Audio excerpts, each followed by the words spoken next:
Hello, everyone. I'm Murtaza, and today I'm going to take you on a journey through my own story of how I mastered English reading skills. This isn't just a tale of triumph but a guide filled with tips and tricks that you can use to improve your reading skills and become a master of the English language. So, let's dive right in. I still remember the day I decided to take my English reading skills seriously. It was a sunny morning. I was sitting in my favorite coffee shop with a book that I had tried to read multiple times but never got past the first few pages. I realized that to truly master English, I needed to change my approach. The first step in my journey was setting a clear goal. I wanted to read English fluently and comprehend everything I read. Setting this goal gave me a sense of direction and purpose. It wasn't just about finishing a book, it was about understanding and enjoying it. I wrote my goal down and placed it somewhere I could see it every day. It served as a constant reminder of what I was striving for. I began by revisiting the basics. Even though I had a decent understanding of English, I found that refreshing my knowledge of grammar and vocabulary was incredibly helpful. I used flashcards for vocabulary and did grammar exercises to solidify my foundation. I also watched English tutorials online and read beginner-level books to ensure I had a strong grasp of the fundamentals. To keep myself motivated, I started reading materials that genuinely interested me. Whether it was articles about technology, short stories, or even comic books, I immersed myself in content that I found enjoyable. This made reading less of a chore and more of a fun activity. I remember reading a fascinating article about space exploration that sparked my curiosity and made me want to learn more. Creating a reading routine was crucial. I dedicated at least 30 minutes every day to reading. Sometimes it was in the morning before starting my day, and other times it was before bed. Consistency is key when it comes to improving any skill. I set reminders on my phone to ensure I never missed my reading sessions. As I progressed, I realized the importance of active reading. Instead of passively reading the text, I began to engage with it. I asked questions, made predictions, and summarized what I read. This not only improved my comprehension but also made the reading process more interactive and enjoyable. I kept a journal where I noted down my thoughts and questions about what I was reading. Whenever I encountered new words, I didn't skip them. I kept a dictionary handy and looked up their meanings. This helped expand my vocabulary and made me more confident in understanding complex texts. I also started using a vocabulary app that sent me a new word to learn every day. To further enhance my skills, I joined a local reading group. Discussing books and articles with others provided different perspectives and deepened my understanding. It also introduced me to new genres and authors I wouldn't have discovered on my own.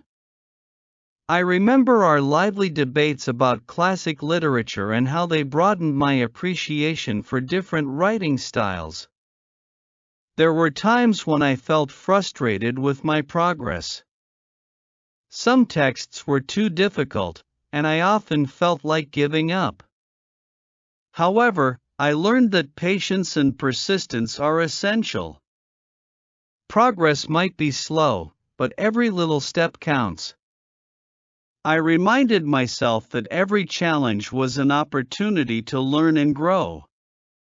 Just like any other skill, practice is vital. I made it a point to read every day, even if it was just for a few minutes. Over time, I noticed significant improvements in my reading speed and comprehension. I also started timing myself to see how long it took me to read a page and gradually saw my speed increase. I sought feedback from others, whether it was my reading group or my English teacher. Constructive criticism helped me identify areas where I needed to improve and gave me new strategies to tackle difficult texts. I also participated in online forums where I could ask questions and get advice from fellow learners. Technology became my ally in this journey. I started using e-readers and reading apps that offered features like built-in dictionaries and reading trackers. Audiobooks also became a great tool. Listening to the text while reading along helped improve my pronunciation and comprehension. I found that some apps even provided vocabulary games, which made learning new words fun and engaging. Reading aloud was another effective strategy. It helped me improve my pronunciation and fluency. I often recorded myself reading and then listened to the recordings to identify areas for improvement. This also made me more confident in speaking English. Sometimes, I would read aloud to a friend or family member, which added an element of performance and helped me stay focused. To keep myself motivated, I set mini goals along the way. These were small, achievable targets like finishing a chapter in a week or learning 10 new words. Celebrating these small victories kept my enthusiasm high and gave me a sense of accomplishment. I even created a reward system for myself. For example, if I finished a particularly challenging book, I would treat myself to something special. Immersion is key to mastering any language. I surrounded myself with English in my daily life. I changed the language settings on my phone and computer to English, watched English movies and TV shows, and even tried to think in English. This constant exposure helped me internalize the language. I also listened to English music and podcasts, which added an enjoyable element to my learning process. Writing is closely linked to reading. I started keeping a diary where I wrote about my daily experiences in English. This practice improved my writing skills and reinforced what I learned from reading. I also wrote summaries of the books and articles I read, which helped me retain information better. Additionally, I began writing short stories and essays, which allowed me to practice expressing my thoughts in English creatively. Having a mentor can make a huge difference. I was fortunate to find an English teacher who guided me through my journey. She provided valuable feedback, recommended books, and kept me motivated. If you can find a mentor, I highly recommend it. Mentors can provide insights and advice that you might not find in books or online resources. To expand my horizons, I made it a point to read a variety of genres. I explored fiction, nonfiction, poetry, and even scientific journals.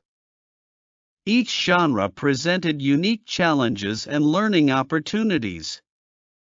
For instance, fiction helped me understand different writing styles and storytelling techniques, while nonfiction improved my ability to comprehend complex ideas and arguments. Interactive content such as online quizzes, reading comprehension exercises, and discussion forums added a dynamic element to my learning. I participated in online book clubs where members discussed books and shared their insights. These activities not only improved my reading skills but also allowed me to connect with other English learners from around the world. I attended workshops and seminars on English language learning. These events provided me with new strategies and techniques for improving my reading skills. They also gave me the opportunity to learn from experts and meet other learners who shared similar goals. Incorporating reading into my daily life involved reading newspapers and magazines. This not only kept me informed about current events but also exposed me to different writing styles and vocabularies. I subscribed to English newspapers and magazines, both online and offline, and made it a habit to read them regularly. Watching movies and TV shows with English subtitles helped me improve my reading speed and comprehension. It also allowed me to see how words and phrases were used in context. Gradually, I started watching without subtitles, which further enhanced my listening skills. I practiced skimming and scanning techniques to improve my reading efficiency. Skimming helped me get a general idea of the text quickly, while scanning allowed me to locate specific information. These techniques were particularly useful when reading long articles or research papers. To deepen my understanding, I analyzed literary elements such as themes, motifs, and character development in the books I read. This analytical approach not only improved my comprehension but also enhanced my appreciation of literature. I often discussed these elements with my reading group, which provided diverse perspectives. Annotating texts helped me engage more deeply with the material. I highlighted important passages, wrote notes in the margins, and asked questions. This active engagement made the reading process more interactive and helped me retain information better. I embraced challenging texts as opportunities for growth. Instead of avoiding difficult books, I took them on as personal challenges. I sought help from my mentor and reading group when needed, and gradually, these challenges became less daunting. Tracking your progress is essential. I kept a reading log where I noted down the books I read and my thoughts on them. Seeing my progress over time was incredibly motivating. I also used apps that tracked my reading time and gave me insights into my reading habits. Reflection is a crucial part of the learning process. I regularly reflected on my progress and adjusted my strategies as needed. If something wasn't working, I wasn't afraid to try a different approach. This flexibility allowed me to continuously improve. A positive mindset is essential for success. There were times when I doubted myself, but I reminded myself of how far I had come. Surrounding myself with supportive people who encouraged me made a big difference. I also practiced mindfulness and relaxation techniques to stay focused and reduce stress. My journey to mastering English reading skills was filled with ups and downs, but every step was worth it. Remember, the key roles of setting clear goals, building a routine, joining a reading group, and seeking feedback, along with the tips and tricks like active reading, using a dictionary, and being patient, can make a significant difference in your learning process. So, whether you're just starting or already on your way, keep these strategies in mind and enjoy the journey. Happy reading, and don't forget to share your progress with me in the comments below. Until next time, keep reading and keep learning. Thank you for joining me on this adventure. If you found this story helpful, make sure to like, share, and subscribe for more tips on mastering English. See you in the next video.